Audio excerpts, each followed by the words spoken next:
Well, hey everybody. Sorry we have ran a few minutes late because I've had my head straight up my keister. I am Don. And I'm Tom, and And this is the vlog of many things. all right, let's get this show on the road. We got all kinds of comments real quick, Tom. Let's go ahead and first address these real quick. I'll have to, Rod, thank you. yeah. Rod says of all the scary parts of being a publisher, putting together prototypes is one of the scariest because a lot of money goes into those for a crapshoot. Darn right. And it's made even worse by the fact that you're as a prototype, it's like a one off or a five off, and it's the price point on those has to be high. It's not like you're spreading that price out over 1,000 units, Well, yeah, you're making a one-off, or maybe you're making, like in my case, I always do like two or three. right? But Mark's Genre Mixer, Mark, thank you for swinging by. I think you're new to our channel here. He says, "What's up, guys? Great news! You'll be working with 10 Karna's rule set." Hell yes. Yeah. Thank you, What's there Mark. not to like? Appreciate that vote of confidence. Tabletop tap room, tabletop tap room. Get that bum out of here. Who is that? Jeez, man. 3 comments. Scott Mulder, how you guys doing? Well, you know what? Howdy to you too. Let's get right into this. Tom, you want to lead this off? You're saying. Well, we've had some people reach out to us concerning some Kickstarters that we're not updating, and I was really flattered by that. Partly because it's like Eric Tenkar he's like planted that flag in the YouTube space and the OSR space to be the guy who has consistently reported. So I'm flattered that people have reached out to us to say, hey, we're concerned about this Kickstarter, that Kickstarter. We're not getting updates. We're not getting, we're wondering about shipping. And so that kind of led us to do this. And then, we felt like maybe it wouldn't be the biggest topic. Like shipping can be fairly well handled quickly. So we thought we'd also do prototyping, since Don found some prototype photos of, Mm-hmm. of a game that he actually sold and did not produce. But I don't want to spoil too much on that. But so with Don, what are we going to talk about first? Are we going to talk shipping, or do we want to talk prototyping first?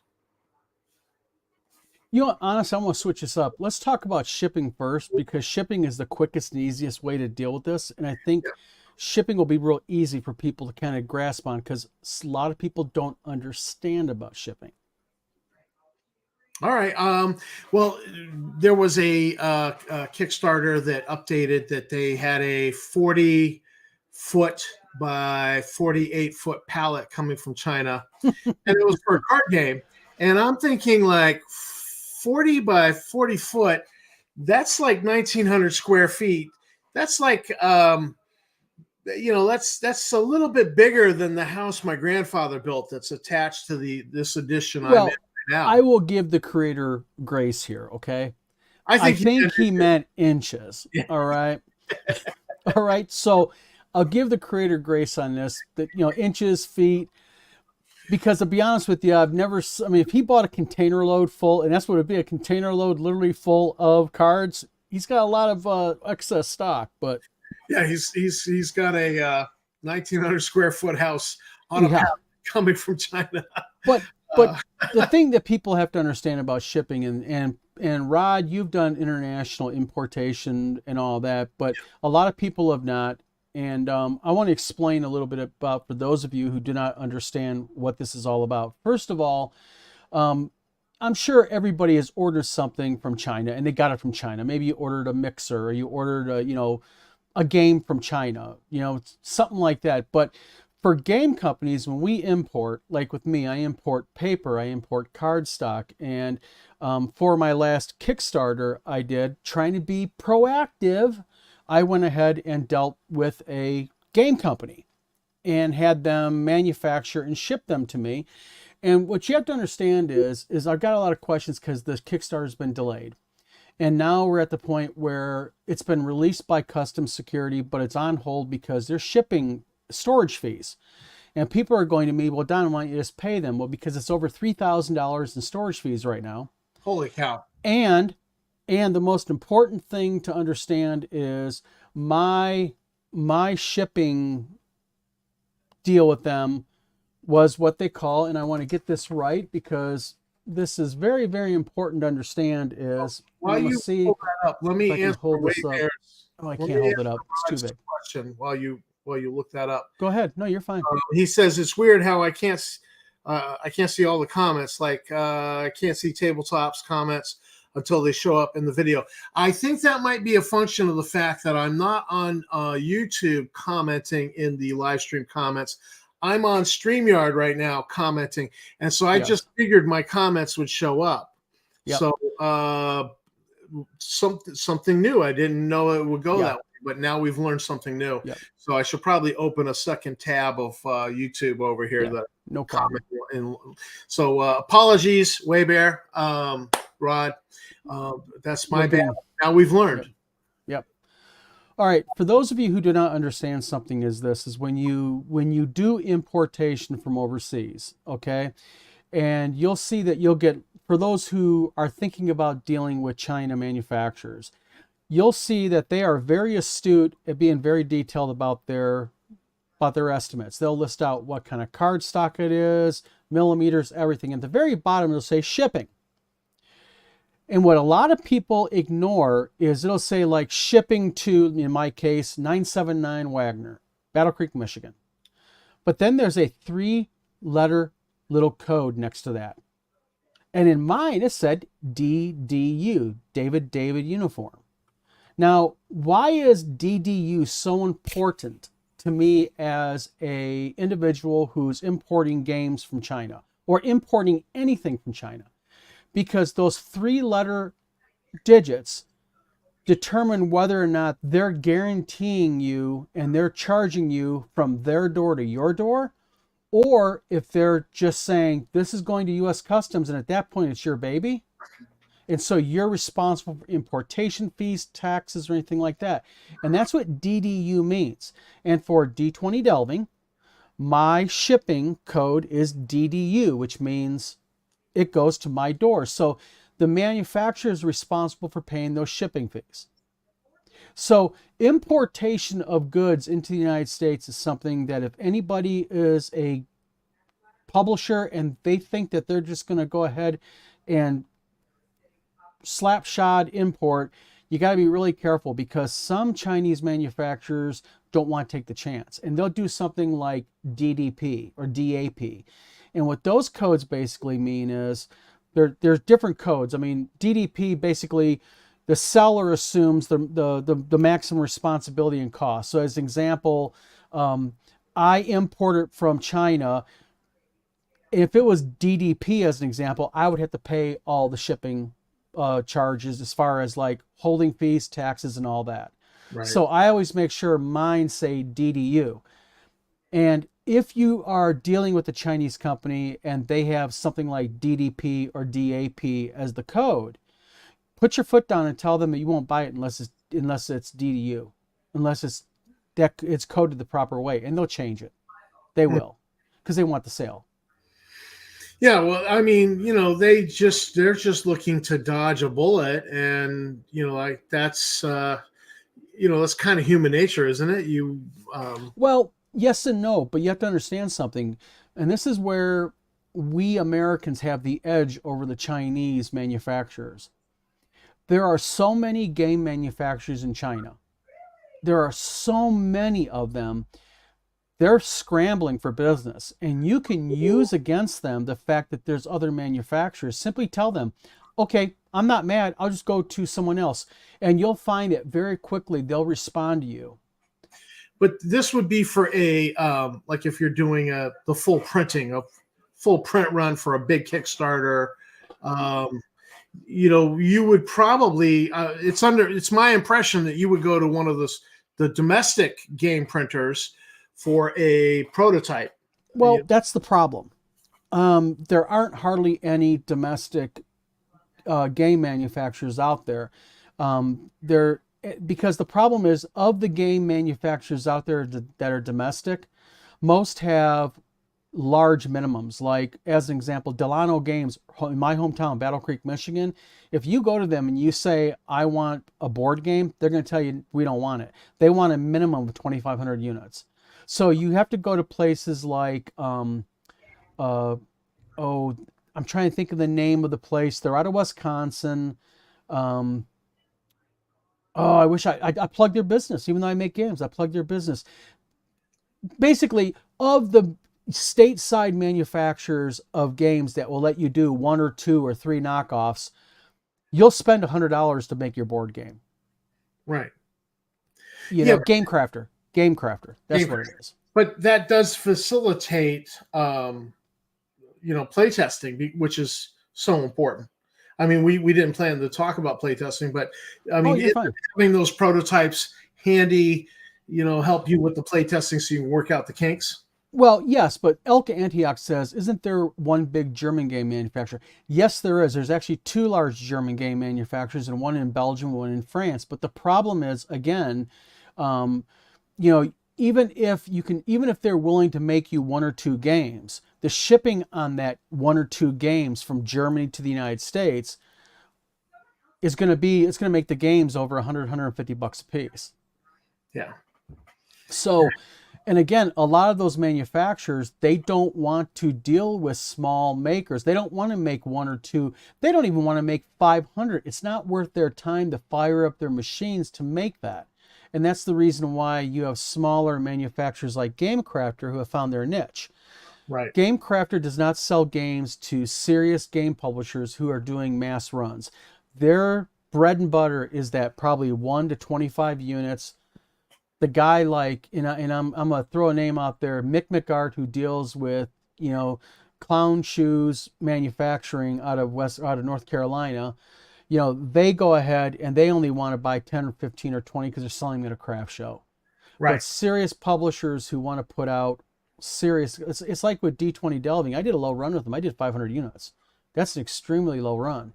And now that this has all been delayed, I have enough paper. I'm going to be putting out 1,200 units of it. So, yeah, well, Europe's always been a problem because of the VAT tax that various countries have. And, I tried to order miniatures manufactured in Italy, and I was ordering $100 worth of miniatures, and the bill was going to be, $300. And I was like, no, cancel.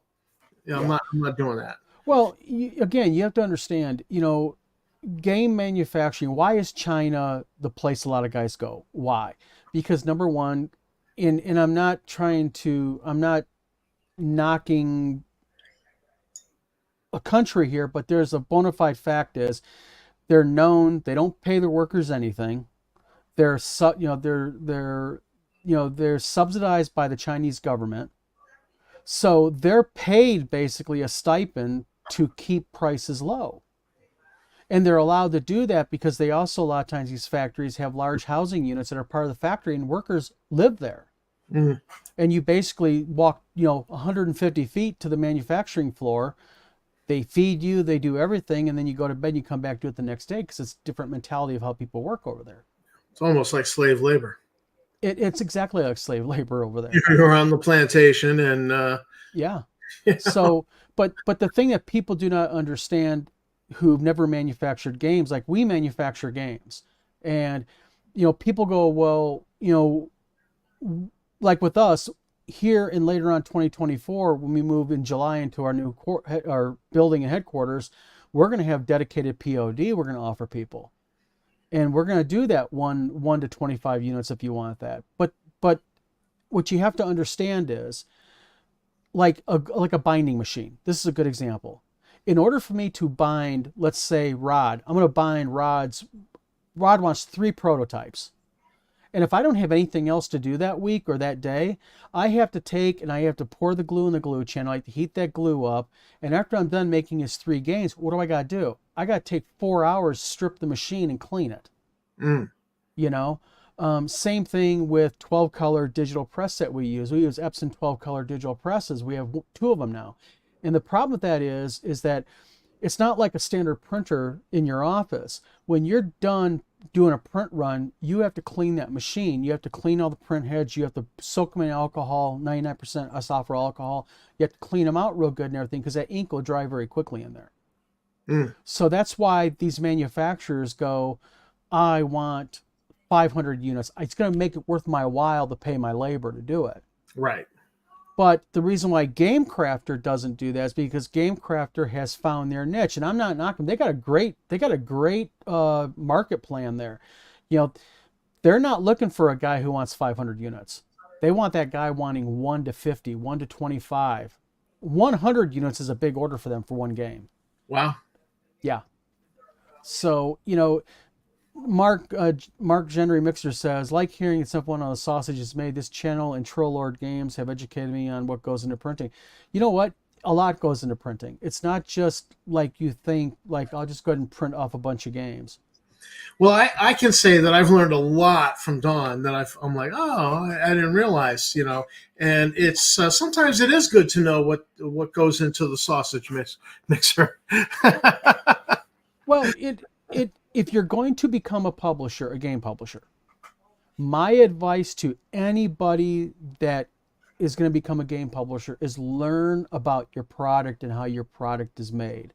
One of the things that we're going to be doing in mid to late July is we're going to start doing a series of videos, and we're going to show you what goes into making a board game or what goes into binding a book.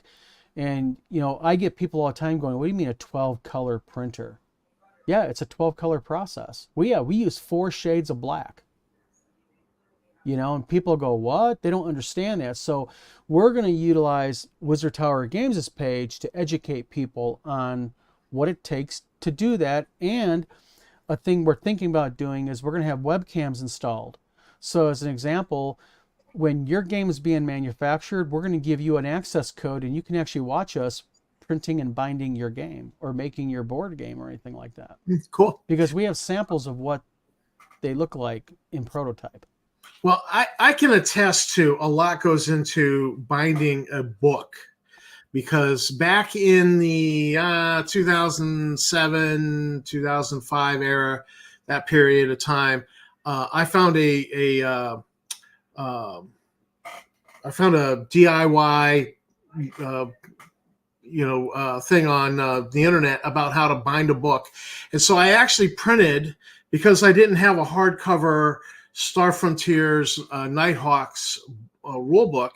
I actually, ran off the printer, all the pages, and I followed the tutorial, and and I actually, created a hardbound book by hand, a one-off. Mm-hmm.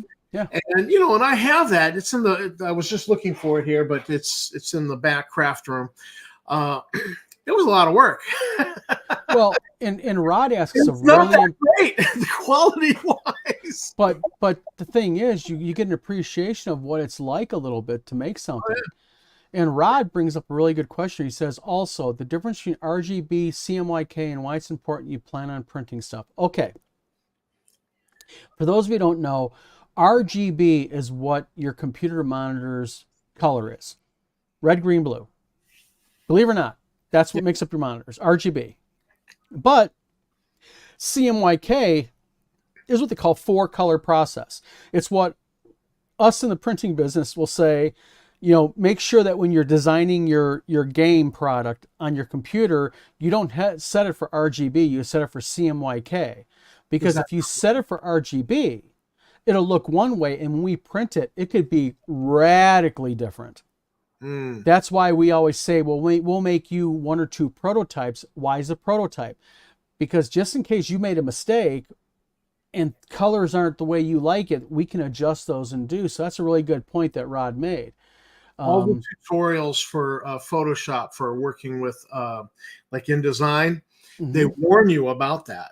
Absolutely. When you're learning InDesign to do layout, they talk about that RGB versus CMYK.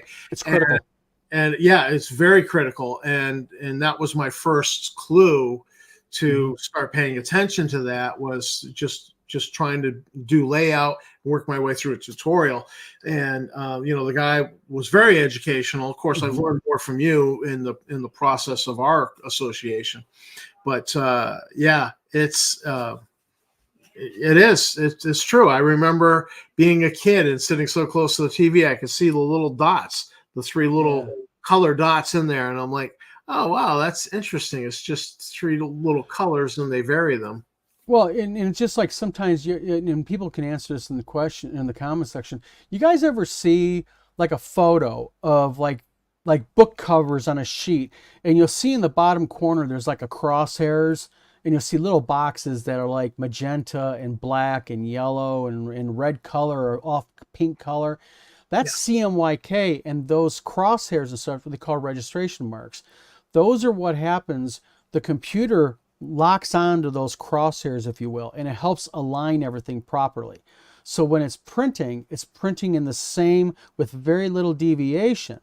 Because when you're cutting everything also, and this is really hypercritical in cards, because we do card production.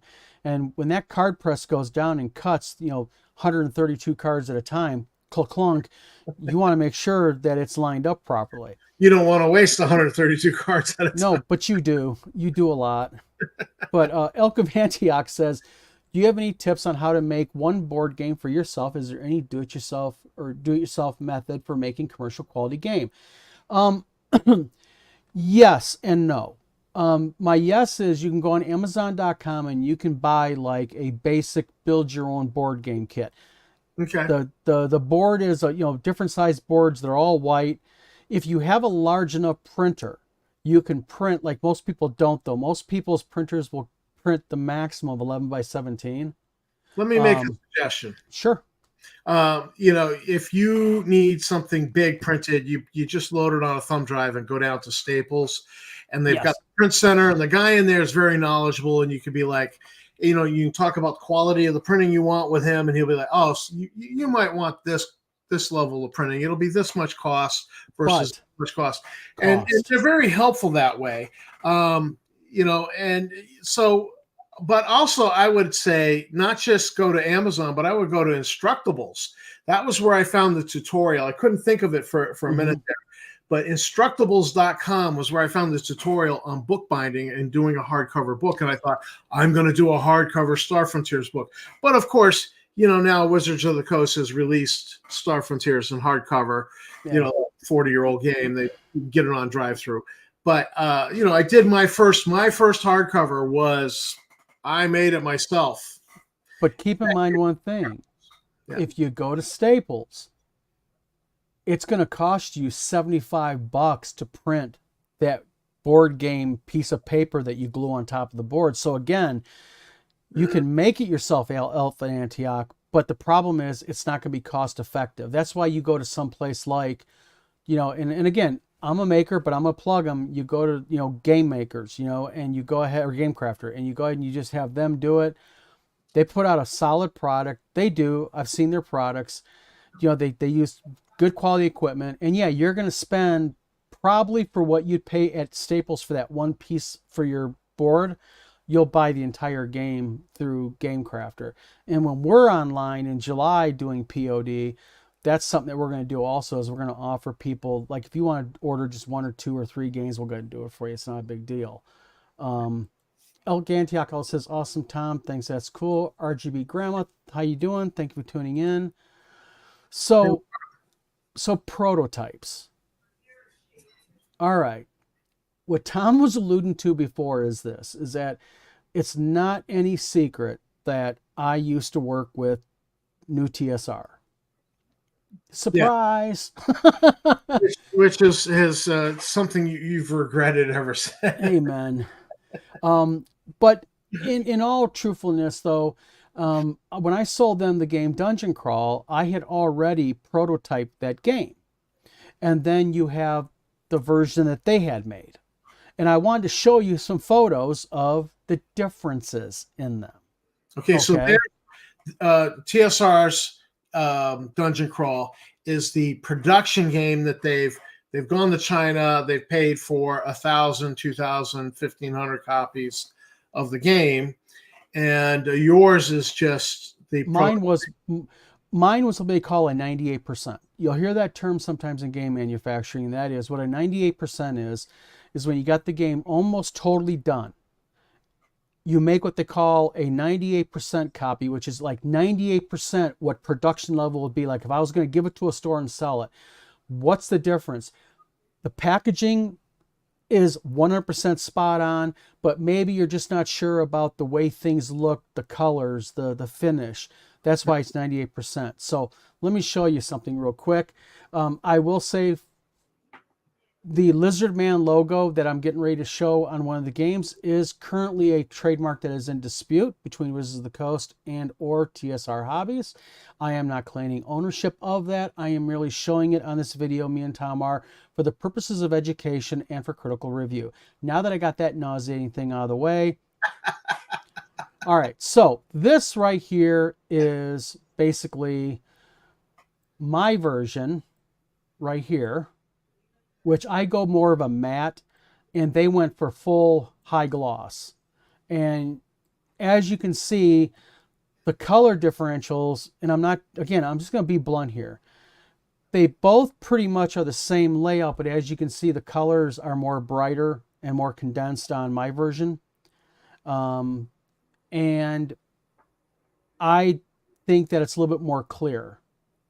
Honest opinions, I won't be offended, everybody. If you think my version is shit, say it. I'm not offended. I'm an open book. I have no ego when it comes to game design.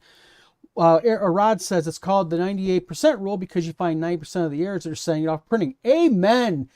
You know what? No matter, Rod, would you agree with this? No matter how hard you work at it, you're always going to find something. There's always going to be something, you know?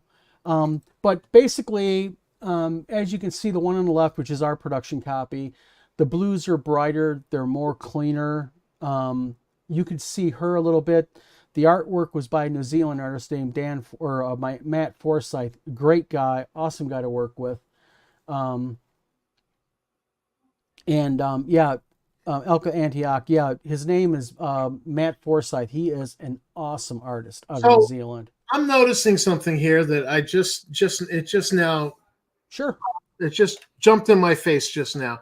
You developed this board game by yourself, and the other one on the right of the screen with the Lizard Man logo says with Ernie Gygax Jr. like he had something to do with it. He didn't. Well, let me back up. Yes, he did. Okay, a little bit of an insider story here, if I may, if anyone's interested, is I was dealing with new TSR from about June of 2021 until January of 2022. So about a 6-month period there.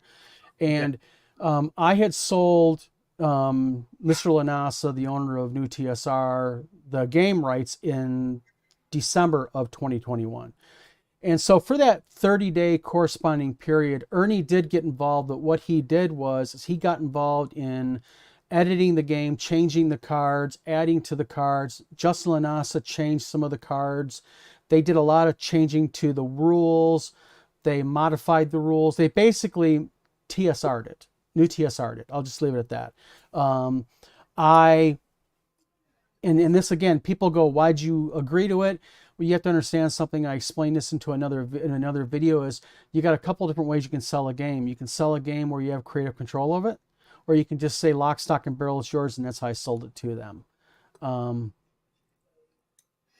Well, so then you would not be the source of the infamous WTF card that's in there. No, and I'm not the source of the Tenkarian Gibberer or some other cards that are in there, and I was definitely not the source, to Ernie's credit, of another card that was going to be about Darlene the artist that I'm not going to utter the name of the card here, but I'll just simply say that it's a derogatory term usually used for females, and it rhymes with runt.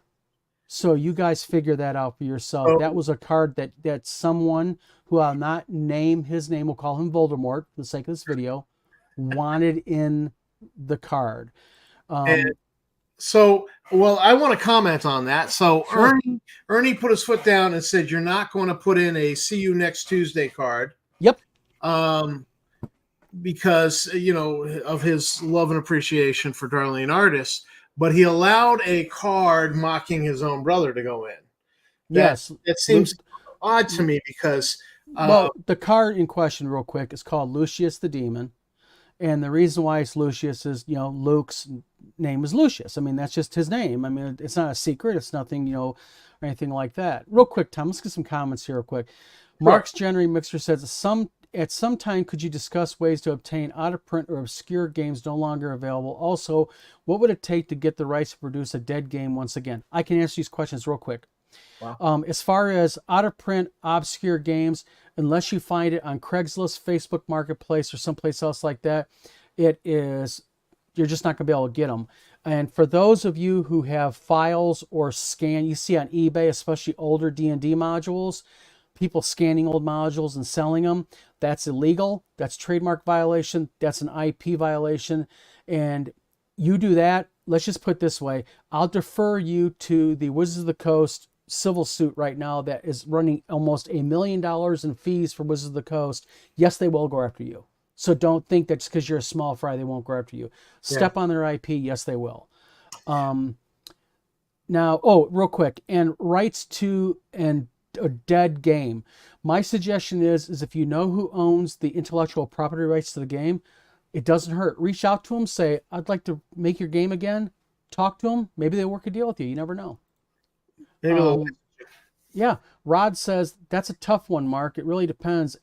If it's a lost IP still held by one person, might be possible. Something like Thundar owned by corporations. Exactly, because I'll give you an example. I reached out as Wizard Tower Games to another game company for a game, and it wasn't Wizard of the Coast. And they agreed to let me produce the game, but they wanted a $500,000 licensing fee. Yeah, okay. And you said, yeah, sure. Yeah, okay, buddy. RPG Grandma, she says, oh, the Anglo-Saxon word for woman. Exactly. So the thing is, there's one way, and then go ahead. It had a suffix to it. It was blank Asaurus was going to be the card for Darling. Yes. And so thank God that did make it in. And I'll be totally honest with you. The discussion that I had with it is the second that card's approved is the second night I'm off the project.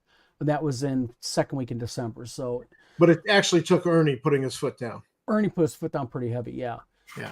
This is another image, as you can see. God, he did. That was disgusting. Yeah. So as you can see, the boxes are different, thicker. I don't use, this is my right here, as you can see. I don't use the infamous thermometer. I actually have standardized. I mean, you have to have standardized stuff on your game that's universally understood. And this symbology is understood universally by most game companies. So, and again, it's different materials. I like more of a like an eggshell finish on my board games. I don't like gloss because it can wear off real easy. It can scuff real easy. Whereas eggshell has a little bit better of a shelf wear, if you will. So if you have things rubbing up against it. And then also here, again, okay, critical. And oh my, will I harp on this. All right. UPC codes and ISBN codes. All right. UPC codes basically are a barcode that when scanned, it's like an ISBN barcode. But the difference is ISBN numbers are reserved for printed books and printed media like that. UPC barcodes are for product, for actual product. They're different. The one on the bottom is not a real barcode. That goes nowhere. It doesn't go into the database. It does nothing. The one on the top is a legitimate UPC barcode. And let me give you a little lesson on UPC barcodes. When you look at a UPC barcode, number 1 designates that it's United States of America. Okay. 95893 is Wizard Tower Games' ID number with the UPC barcode authority. And then the other ones designate what the product is within our slot. There could be other 30187s out there, but it's attached to a different identifier for the retailer. So if Right. you go into a, like Rod, you probably have access. If you went into the UPC database and pulled up 95893, you'll see it's Wizard Tower Games. And if you type in, if you hit general search all products, you'll see 30187. It'll be Dungeon Crawl, and then next to it, you'll see it as Dead Product. Because once we sold the product to Wizard or to TSR, we went ahead immediately, like you're supposed to by law, go in and you dead name it. It's called dead naming it.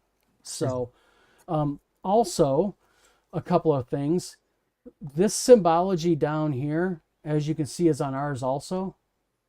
First of all, they never got certified through CPSIA for an EN71 safety requirements, which is basically certifying the game for children under the age of 12 years old. And then the warning, choking hazard, small parts, not for children under 3 years of age, because our CPSIA rating is for children 4 up. And it has to do with sizes of items in the game, how big the windpipe of a child is. They do all kinds of such. That certification alone is $400. And so many game manufacturers put that on their games, but they don't get certified.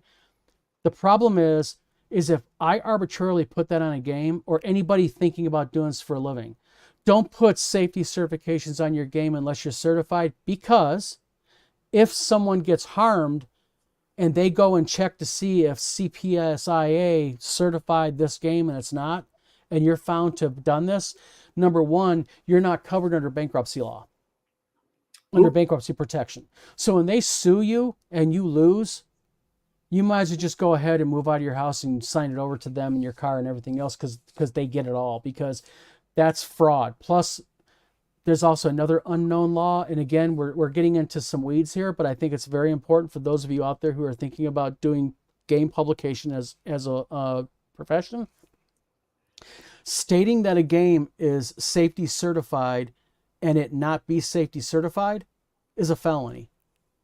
It's a crime. It's fraud.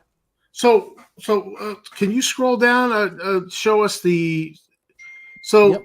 that's on there, and you're telling they are not certified, because I can go into the CPSIA database and I can check.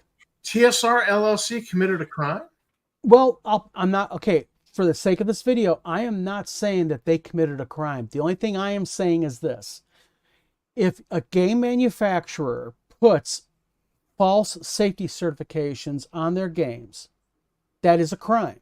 That's fraud. It's written in the federal code. And when I go into the CPSIA database and I check to see the certification for Dungeon Crawl, there's only one, and that's by Wizard Tower Games, UPC code number, and it is dead named, it's called. So the product is no longer being manufactured by us. So that certification, I don't know where they got it from, other than they got the graphic. And number two, certification got lost in the mail. Maybe, who knows?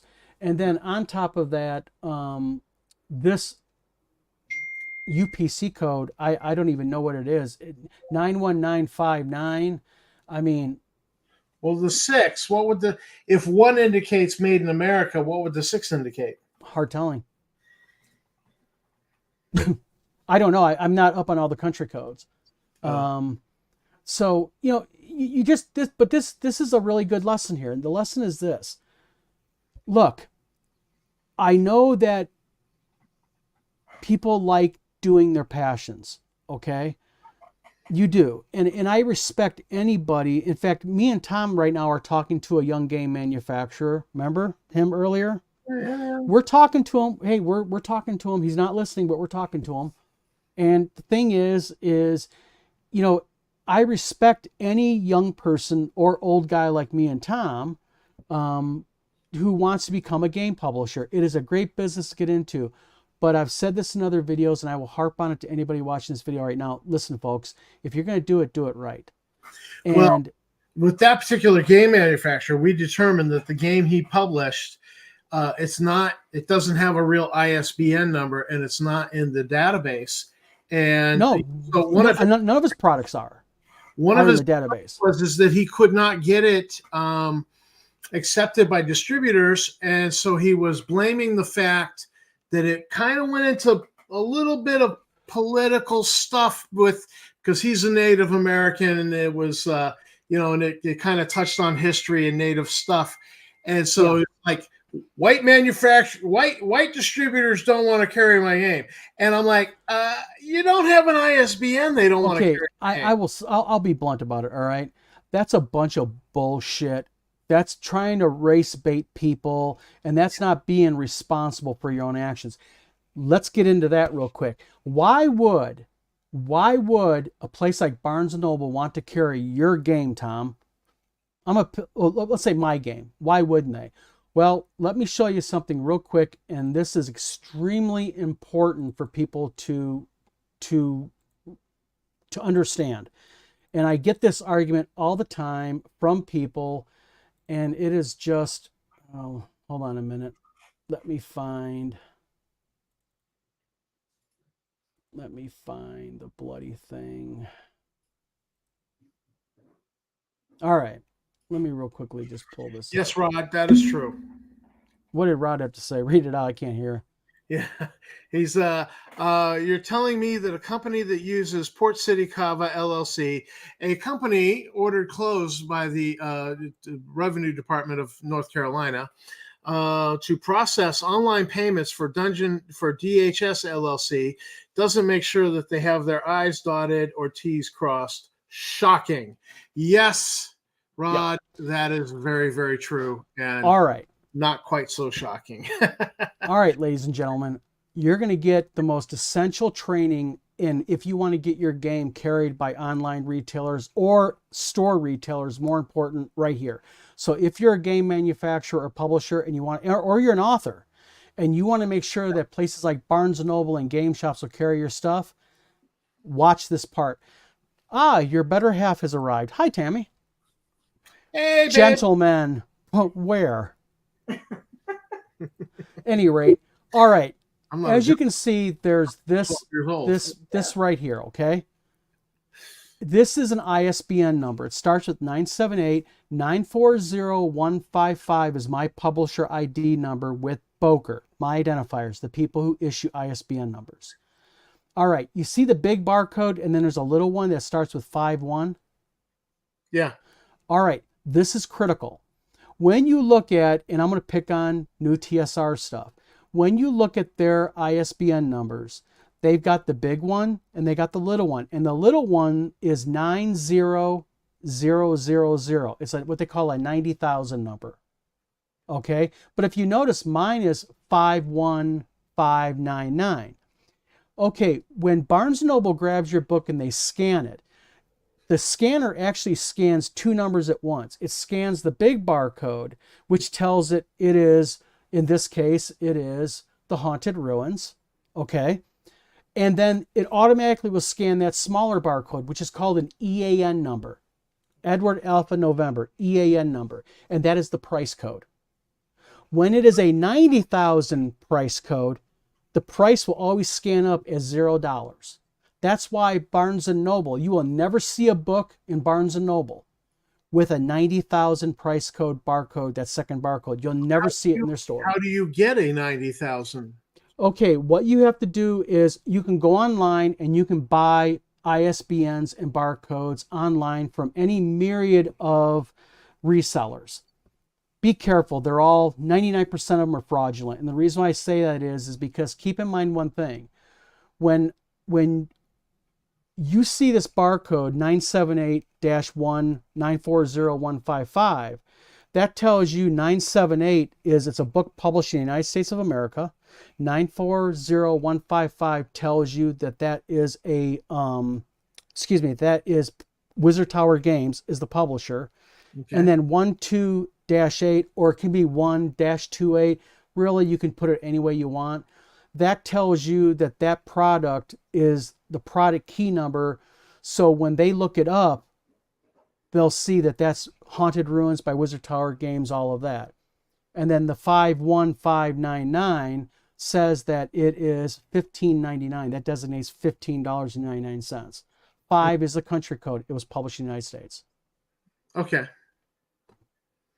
So when you go to these barcode resellers, these ISBN number resellers, to save a buck and just buy a couple of cheap resold barcodes, Well, you're actually screwing yourself over, because you cannot now sell your product in a brick and mortar. well, yes, you can. Yes, Okay. you can, because sometimes they'll put the price code on it, but this is the problem. If, let's say, RPG Grandma and Tammy Veralt, your wife, opens up Grandma and Tammy's Publishing, and they go online and they buy a bunch of ISBNs from Joe Blow ISBN service. They get a good deal. The prices are great. The problem is all those ISBNs will be registered to Joe Blow's ISBN service. They're not registered to you. So really the only place that you should be going to get your ISBNs, and for those of you who want this, and I'll put this in the comments after the video, is what you want to do is you want to go to a website called myidentifiers.com. myidentifiers.com, and you'll see Boker USA come up. They are the only authorized issuer of ISBNs, and you can buy ISBNs from them one at a time, or you can go ahead and you can buy them 500 at a time. We buy them in 250 count blocks. Okay. So the nice thing about that is, though, and this is the other part that people, and this is something that Justin Lanasa never did, is when you get an ISBN number, there are literally 6 pages of information you have to fill out on the product. Everything from name, title, who the publisher is again. You have to put in the size of the books, page count, how many come in a case pack, do you wholesale, who's your wholesaler. They ask a ton of information, and a lot of these ISBN agencies that sell them secondhand, they do not fill out that information. Mm. And also, if you go to Boker and you buy an ISBN, you can buy a barcode also. You can get you get the ISBN number, but they'll want to sell you a barcode. I'm gonna tell you right now, for anybody watching this right now, we make our own barcodes. Don't spend $35 on a barcode. Go ahead, email me the price of your book and your barcode, your ISBN number. I'll send you an ISBN or a barcode for free. I'll make you a quick barcode and give it to you for free. I'll help out a fellow publisher. You know, if you got 5 or 10 of them, give me the ISBN numbers and retail price, and I'll send you the nice barcodes that you put on your book. Help you out for free. Cool. Eric, thank you for tuning in our video. He says, listening for the last 40 minutes, I feel smart already. Seriously, Dan, good info. Thank you. That's what we're here for. RPG Grandma, good to know. So again, I came here for the bourbon. Yeah. So this is critical to understand, ladies and gentlemen. Things like the ISBN number that you think, what's the big deal? I can go online and get one for $25. Number one, you're taking so many risks. Yeah. You don't know if that ISBN is going to be registered to you, which it won't be if it's through a secondhand agency. Not only that, but are they filling out all of that back-end information? So when you go into Barnes & Noble, like I'll give you an example. Anyone go into Barnes & Noble and say, I want to order a book, and the first thing they do is they ask you the title, right? And what are they doing? They're typing in the computer the title. And then they may turn the screen around because there might be 5 books with the same title. But if you notice, all the information's in there. So if you go to Barnes & Noble and you want to buy Haunted Ruins, you can go to Barnes & Noble and buy it. When you ask for Haunted Ruins, it'll pull up this, and I think there's like 2 novels, and there's something else that those Haunted Ruins of Ireland is what it was. Oh. And what they do is, the next step they'll do is, you have the ISBN number, and you give it, and boom, bingo, it hits. So very, very critical things that people need to understand when you're making games. Yeah. So, I mean, you know, to me, you get this, you're fraught with the problem of not spending enough money. It's like, you know, bending over a quarter to pick up a dime is the old saying. You know, but publishing costs money, and that's another thing people do not understand. It's like I said something a couple weeks ago, and you were surprised. I saw a look on your face right here on video when I said, my lawyer has made me more money than my lawyer's cost. Yeah, and you went, really? I was actually going to bring that up. Yeah, because there's a price of doing business, and you can do it half-assed, but keep in mind one thing. when you do it half-ass and you go to a distributor like Alliance Games, okay, and you present your product to them, they're going to do all that background research. They're going to look at the ISBN number. And I'll tell you right now, as soon as they see Clown Show, you're going to get that polite email back saying, thank you very much, but that genre is currently full right now, or we're right now, we'll get back to you. And let me give you the English translation of certain terms. We'll get back to you means piss off. Right. Okay. Or any other myriad of no thank you means no thank you. And usually it's not because you got a bad product. You got the greatest game in the world.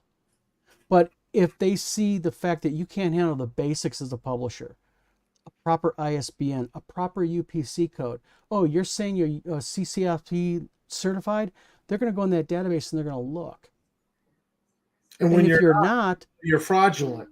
They're not going to want to touch you because now you're liable for them. Because if Alliance Games carries Don's board game and I have it certified for 3 years old and up, and a 5-year-old chokes to death in Minnesota on it, okay, guess what? I'm being sued. But guess who else is getting sued? Alliance Games for carrying that game product that they should have known and done their due diligence on. So, it has nothing to do with politics that, No. White distributor don't want to carry my book, which is just all BS. It really is about liability. And if you're a clown show, you're a clown show. Let me tell you something. I've been in between game publishing and book publishing. I've been in this business for almost 20 years. Okay. Sure. And not once have I ever had a bookseller or a game publisher go, when I'm on the phone with them or email, go, can I ask you what color you are? That's all of that. And I'm just going to say it, all that rhetoric by Wonderfilled Games and all that rhetoric by New TSR is just that. It's rhetoric designed to make excuses for their lack of due diligence on their product. Okay? I'm not labeling their games bad. What I'm saying is if your version of best practices, okay, is the fact that you got to make excuses like that, then that's exactly what it is. You're not performing the basics of best practices. Well, excuses are like buttholes. Everybody's got one and most of them stink. Exactly. And the thing is this, is like, I'll give you an example. I am notorious, okay? I wear shorts. 365 days a year, my wife will laugh and tell you that, you know what? You're my buddy Billy. Yeah. 60 below zero, I'm out there shoveling the driveway. I'm wearing shorts and tennis shoes. And when I had my publishing company, I wore shorts and tennis shoes and an open shirt. Okay? I did not inspire the typical publisher 3-piece suit and everything. And a lot of times people would walk in, they would kind of go, you're the boss? Yeah, but the difference was this. When you walked into my publishing business, my business was legit. It was brick and mortar. The women up front were all dressed. Comfortable business. There's another quote. There's another proverb.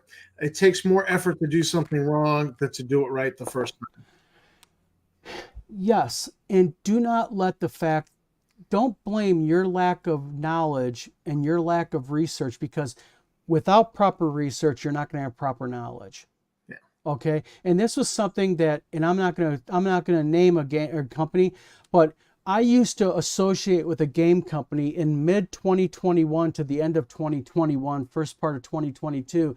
And my arguments with Voldemort, the person who ran the game company, all the time was over, do it right. There's a right way of doing this. It'll pay off in the end. Well, The problem is, to do it right takes effort and hard work and time.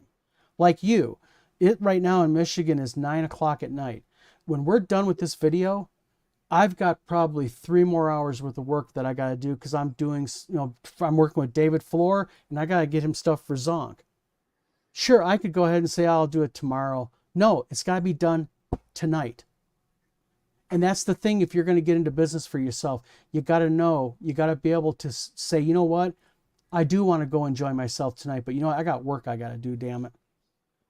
Elko Antioch says, what downside would claiming your game is safe for 12 up, or 12 and up only be? Is that what you mean?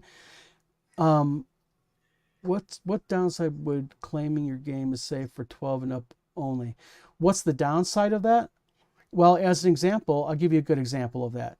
Let's say that you have a game where the infamous C word is being used a lot, or you're F-bombing it in your game, or you have graphic, explicit sexual content.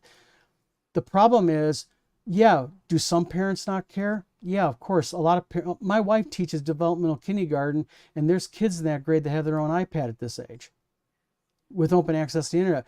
The problem is this, is do you want the bad PR that goes along with it if someone raises a stink? And number two, but more importantly, is that morally sound of you to make a 12 and older designation on a game that you know that has adult content? Well, I don't know that Elka Van Eyck is. I'm going to play devil's advocate here. I don't know that he's saying, so what? I've got No. in there. That's not what I'm saying. I get his question. I understand his question. He's probably talking about maybe, all right, so I'm not going to certify it for 3 and up or for, to do that fraudulent that we were talking about earlier. I think he's just saying, yeah, fine, screw it. I'll just say it's good for 12 and up. Well, there is no safety certification for 13 and older. You know where the whole 13 and older thing gets from? If you notice, you see everything from social media on up always uses that 13-year-old designation, because there's a thing, it's a federal law that was passed in 2011 called COPPA, COPPA. It is the Congressional Online Privacy Protection Act. And what it designates in there is children cannot go online and sign up for social media unless they're 13 or older. Children, 13 years is this magical number that they chose. Don't ask me why. But they chose 13 years old under the COPPA law to be this designation. That's why everything is generated 13 and older, and all of that. That's why I would have guessed it was related to PG-13, and which was started with Indiana, with Raiders of the Lost Ark. Yes, that was the impetus way back then, but it was never a formal law. It was just kind of like an industry. Some followed it, some didn't. Right. Well, Congress I think it was 2000, it might have been 2010, they put their foot down. They said, no, the internet's getting bigger, more and more children, social media is becoming a big thing now. We need to pass a law, and they did the 13 and older thing. Okay. That's the reason why we're in the process of creating the TTGRA, which is the Tabletop Game Rating Authority, which is basically the rating authority that you see like for movies and music. This is a rating authority that's voluntary only, that's going to be for, and we could do a video on this, it's going to be for game manufacturers. So you can get your game certified okay for a specific age range. So you're going to have a board. You're going to have a board for that, just like there's a board that reviews movies and assigns a rating. Yes, it's going to be a group of 5 people, and one of them's an attorney, and one of them's a physician, and one of them is a developmental kindergarten teacher who is high scope certified, who is Montessori school certified.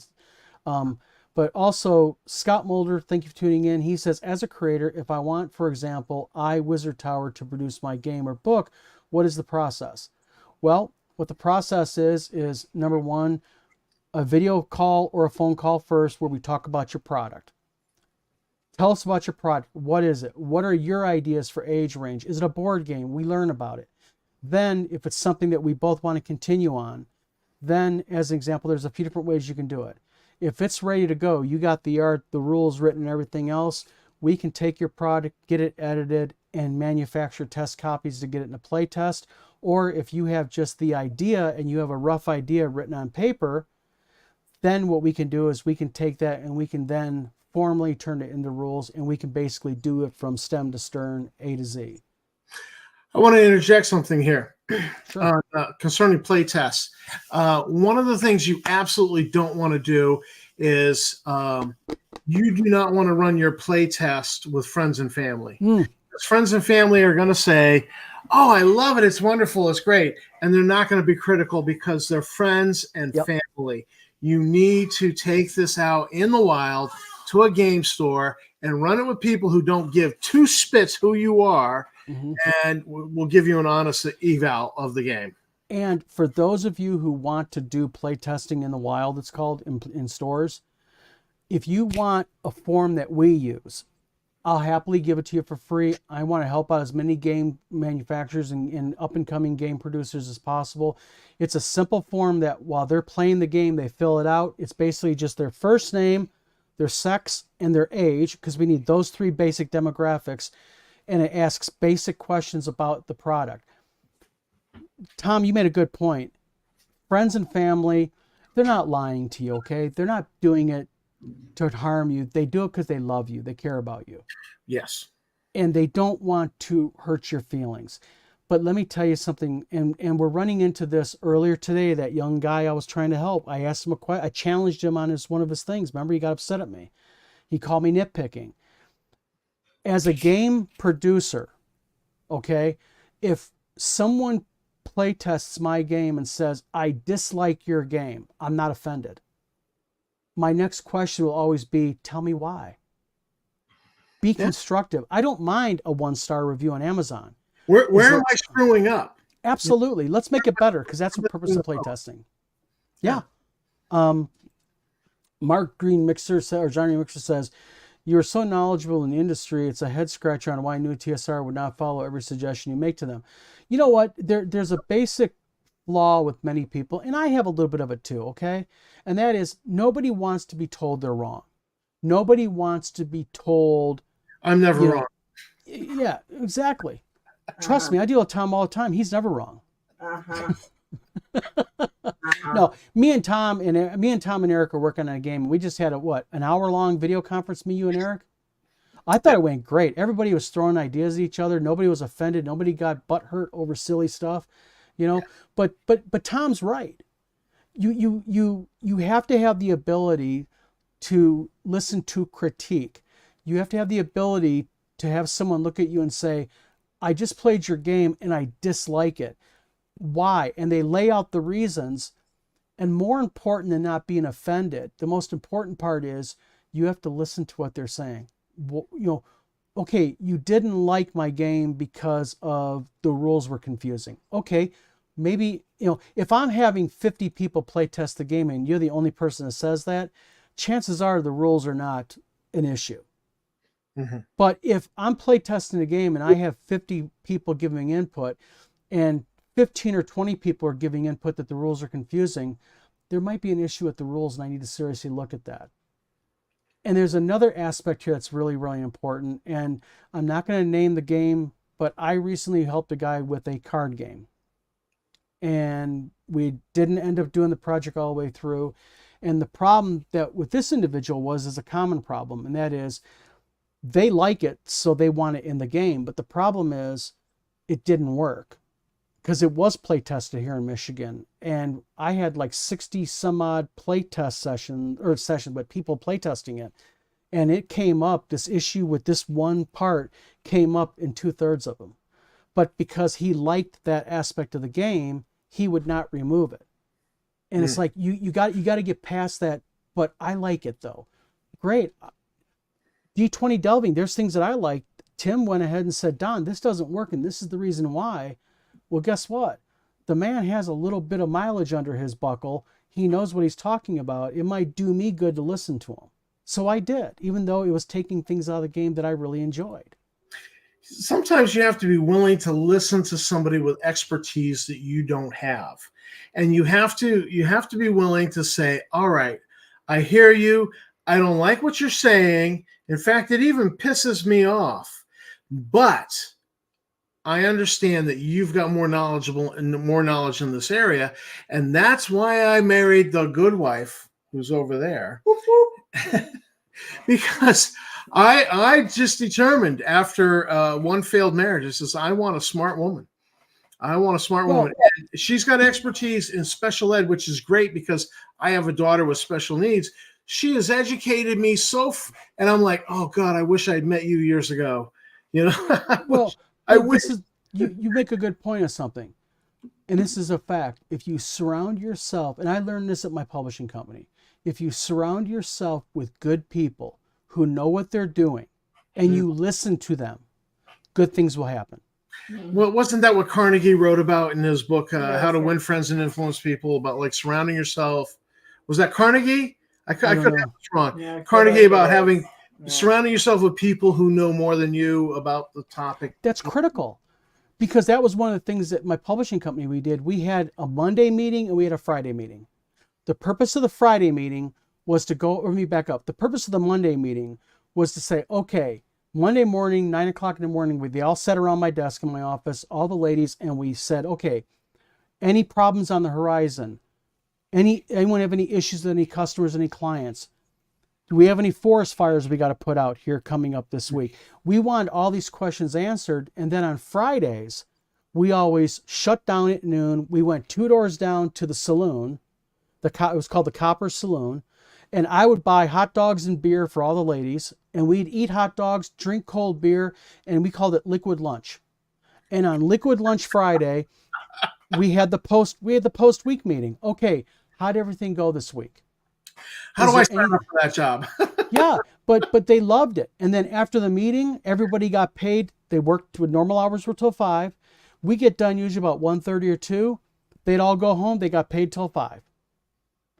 Again, you got to keep the people. Again, it's a cash investment. It's a money investment. And that's what I'm doing with what I want to do with Wizard Tower is, as we hire people and bring staff on, I'm going to bring those principles into the business, because I don't care how much I know or how much I think I know. If I don't have competent people working for me and backing me up, I'm going to fail every single time. Mark's Johnny says, Don, did you apply for the CEO position? Yeah, no. CEO position at WotC? No. I heard No. somebody else was throwing his hat in the ring for it. Somebody in Wilmington, North Carolina. We can say it's a public post. Justin Lanasa from New TSR said that he was going to apply for the job. I give the man kudos. You know what? It takes real balls, okay, to apply for the CEO position that you're suing the company for. Got to give him that. I don't know if that's balls though. I don't. No, he did. He really did. No, I know, but I don't know if that's actual like chutzpah. That's, You know what? from Maybe it's not chutzpah, but it might be a little bit of hubris and ego. hubris. Yes. That's a good word. You know. Hubris. But in all seriousness, though, you know, and you know, we're past 9 o'clock. We've been an hour into this. We like to keep our videos by an hour. I want to say this, and I'll let Tom close it out. And that is, for anybody who is starting up a game business or starting up any business, okay, nobody generally starts out hiring 15 people. You always start off, you're working out of your den, your basement, your garage, but you got to have the ability and the drive to say, you know what, I got to be up to 1 o'clock in the morning tonight working. You know, I got to get up early tomorrow and get right back to it. You got to be able to do it. Gary Vaynerchuk, who is I actually know him now. We talk on the phone. He is famous for his work ethic. He's a guy that's on Facebook a lot. His name's Gary Vaynerchuk, Gary V. Look him up, and he has this thing, and that is, you got to be able to grind. You got to be able to work hard. And if you can't do it on Sunday and you got an excuse, remember one thing, that's all it is it's a flipping excuse. And there is another guy I follow that I wish I knew. I'd love to be able to talk to him. He is the first black Navy SEAL, David Gosling. And he basically says flat out that, listen, you got a birthday party for your kids? So yeah, go to your birthday party, have cake, and say, I got to get going because I got to get back because I got work I got to do. And it's an extreme, but the attitude that you have to have when you're going to have your own business, ladies and gentlemen, real simple as this, and that is, you got to be able to work for it, because it doesn't come easy. No one's going to hand it to you. And remember one thing, it's okay if you screw up, because trust me, there's 50 people behind you that won't screw up. And there's 50 people behind you that'll make sure they do it right the next time. That's why I tell people, keep your bloody, dirty laundry off the internet. As a company, don't post politics because you're isolating a portion of your customer base. Don't post your religious stuff online because you're isolating a portion of your customer base. And don't sit there and post your dirty laundry that you're broke or got issues or anything like that, because that takes customer confidence away from you. Yes.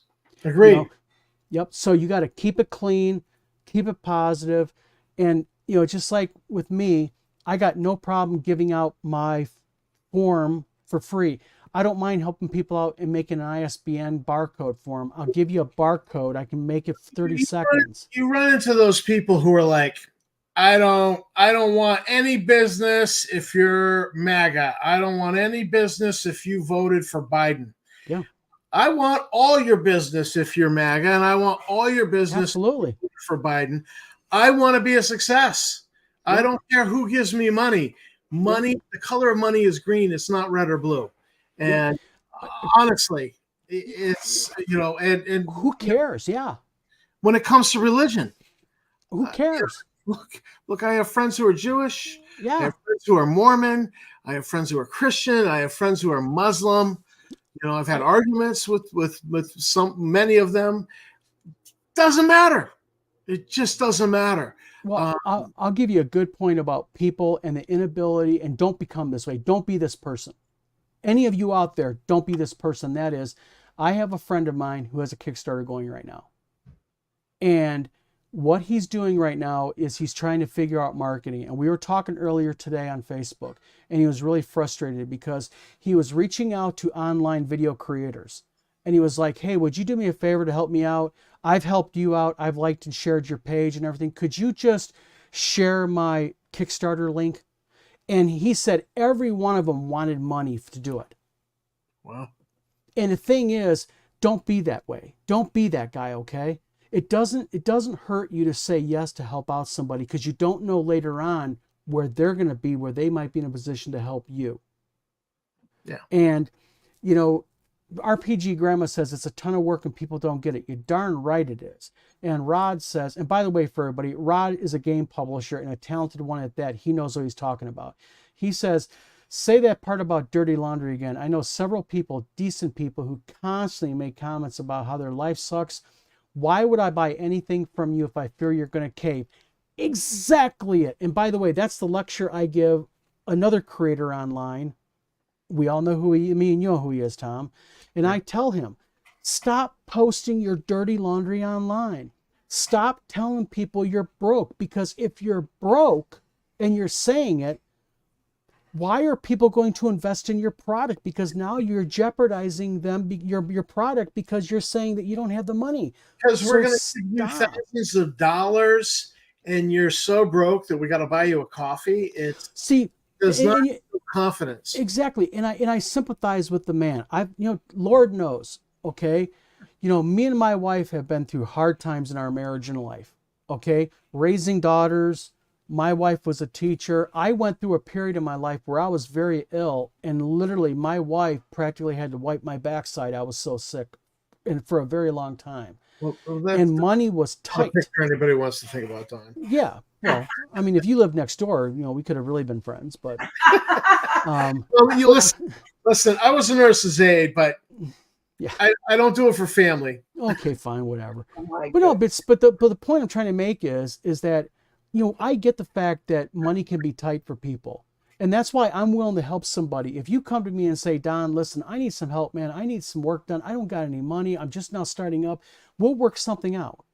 Maybe I'll say, I'll make you a deal. I'll do this for you, but tell you what you do. You got a good YouTube channel. Share my X product on your YouTube. Let's work a deal. It doesn't always have to be about cash. So don't be that type of person where it's always about the dollars. Yeah.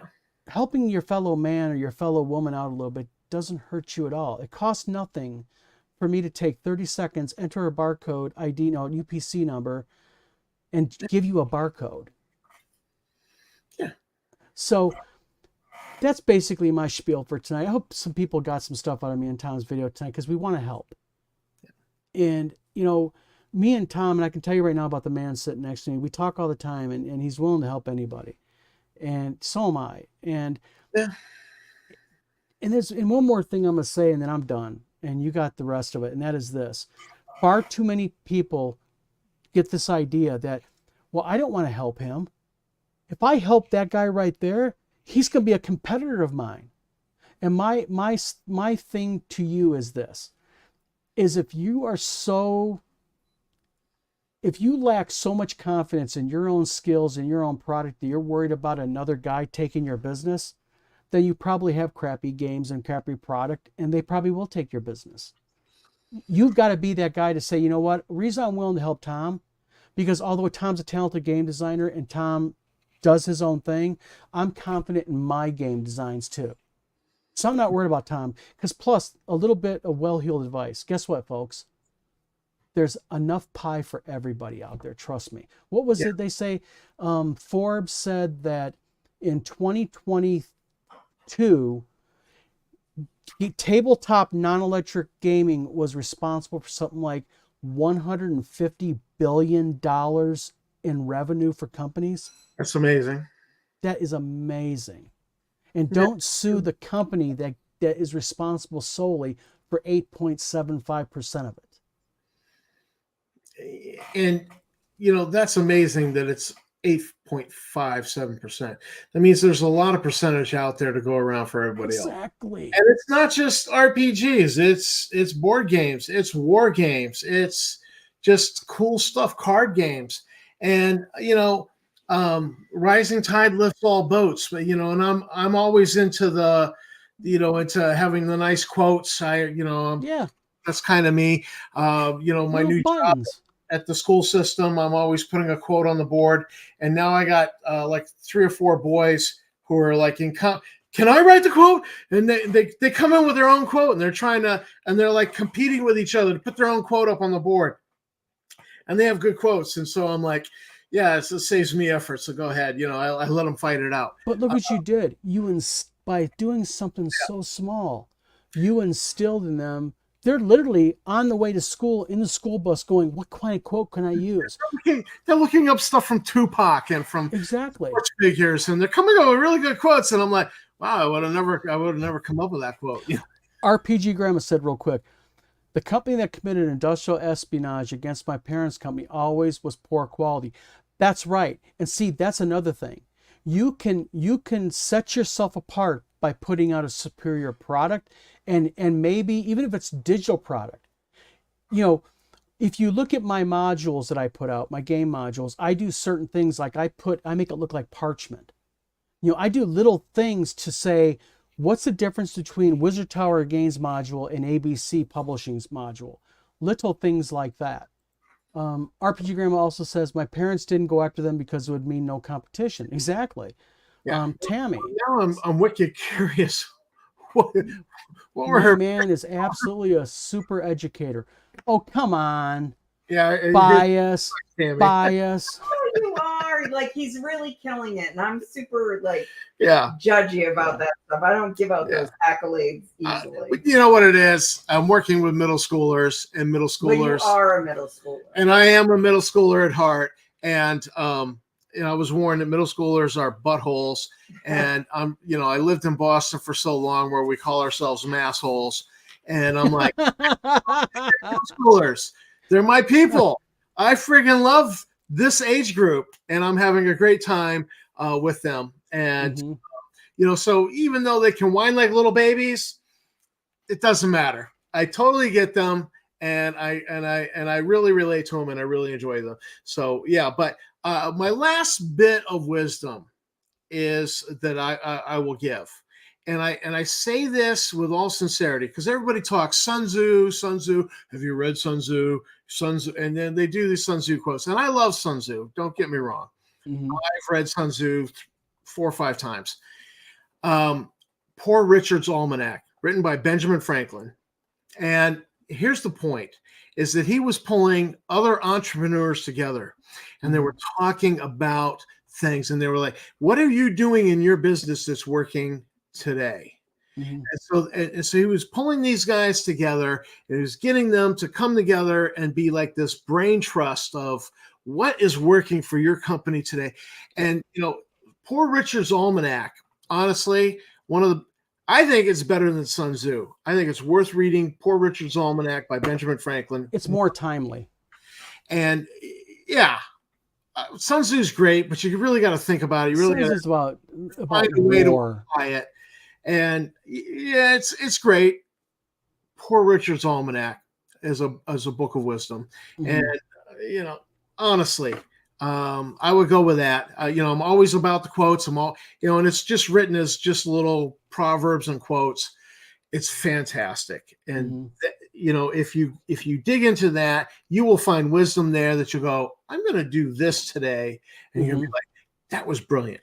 And Benjamin Franklin was never a president, but he's on the $50, $100 bill.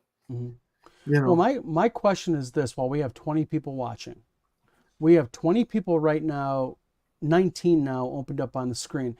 I have a question for all of you, if you'd please answer this, please. And that is this: what would you like our next show to be about? Because actually, this Thursday at 8 p.m., we are having Eric Tencar from Tencar's Tavern on our show, where we are talking about. Oh, don't act. No. We planned this. We talked about it in our video meeting. I thought we were starting that next week. No, we're doing this Thursday. Remember, we're trying to dance this around because of Eric's live on Wednesday and Friday. Yes.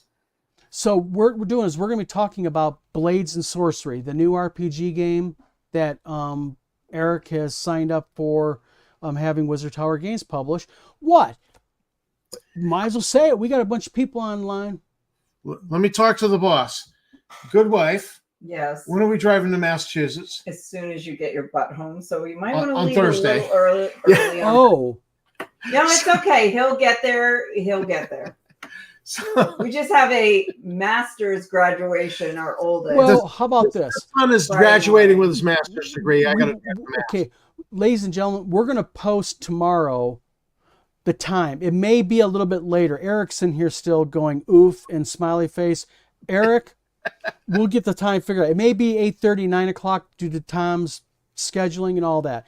But real quick, while we got 18 people in here, please, any ideas what you'd like to have our next show be about next week? People, here's your chance right here live. Throw some ideas at us. What would you guys like? And in the meanwhile, while we're doing that, Rod says, I sent you a list on. Thank you. I want to plug something Tammy and I are doing. We went to a murder mystery dinner with a Western theme. And so all of the actors playing the murder mystery, they had names like Big Nose Kate, Doc Holliday, Wyatt Earp. Holiday, remember? Doc Holliday, yeah. It was a play. Yeah, so it was, you were familiar with all the names, but they were kind of slightly different characters. And so we thought, you know what, this is the kind of thing that's right up the alley of RPGers. It's a little different than an RPG, but it's really, and we had such a great time, and I was totally like leaning on RPG skills for this during the whole thing. And so Tammy and I thought we would do a little review of our I don't even know what it's called. And it was the benefit the MSPCA and a horse farm that takes in abused horses and then rehabs them, gets them healthy, and then gets them adopted. And so the money was to help horses, so it was a good cause. Who doesn't like horses, and who doesn't, feel like because their biggest way to make money was they had the not so dry gulch saloon. And so you went in and you paid overpriced money for alcohol, for adult beverages. And well, we're going to have Tom and Tammy talking. And so we're going to do a review on that. We got that in the works, and we just want to talk about that a little bit and promote that to other gamers to look into that, because apparently we did not know this. There's like this whole thing, and the couple sitting opposite us, this was their third, and so they were giving us, oh yeah, the clues are very subtle, and I'm in my mind I'm thinking, subtlety with RPGers is a sledgehammer. Well, also, there's also, and you and Tammy might be interested in this, I've never played them, but my friend Melissa on my Facebook is really into them, and that is, there are like a game kit you can buy, and they send it to you, and it's got everything in there, like the mystery, who the characters are, and everybody in the family or your friends will pick a character. You got to dress up like them and such, and you play through this mystery of, like, it's classic, like, Uncle Bob got murdered at the family dinner, you know, who killed Uncle Bob and how do you do like a clue type thing. Right. Yeah. Well, the nice part about this is that they had paid actors. So oh, that's cool. These people, this is what they do. It's, you know, Mystery 207 on. Yeah, Mystery 207. Mystery 207 is 207 is the area code of the 207 entire state of Maine. Is the area code for the entire. Yeah, we're so big we just have one area code. My city alone has 4 area codes.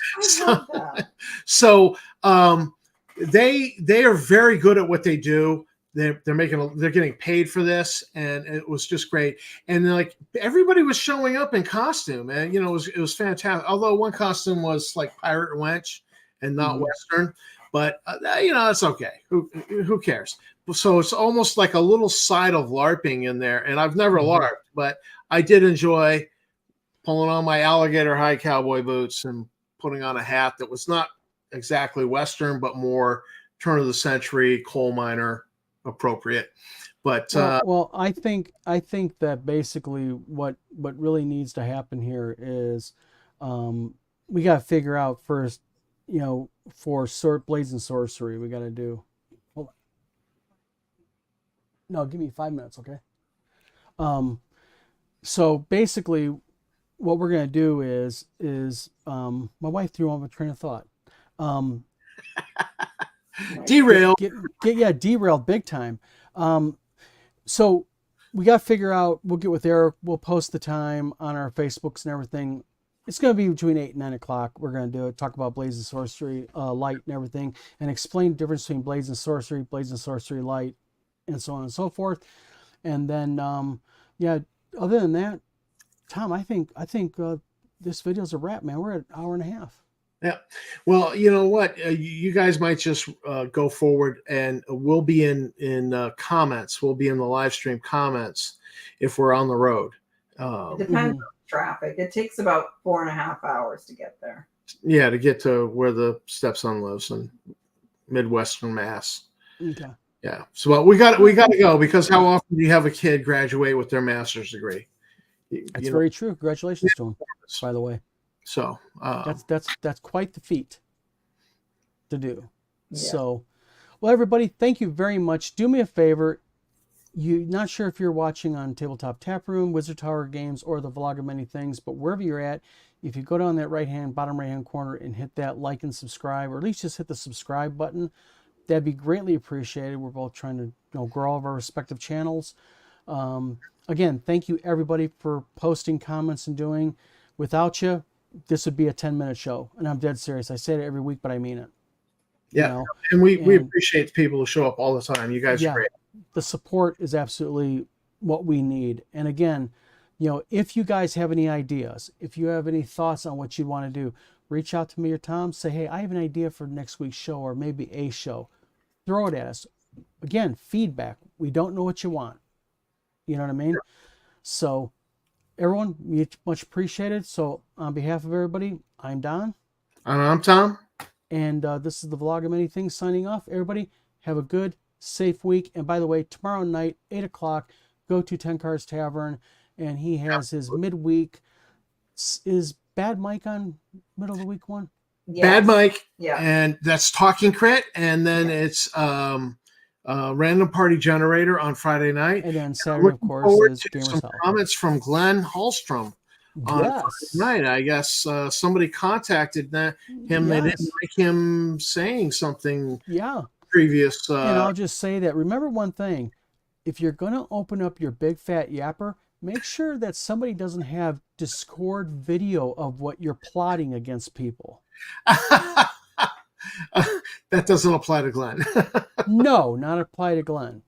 You know, some dungeon masters are evil out there. You never know. So we'll find out. But all right, everybody. Thanks for tuning in, everybody. Have a good night, okay? Bye-bye.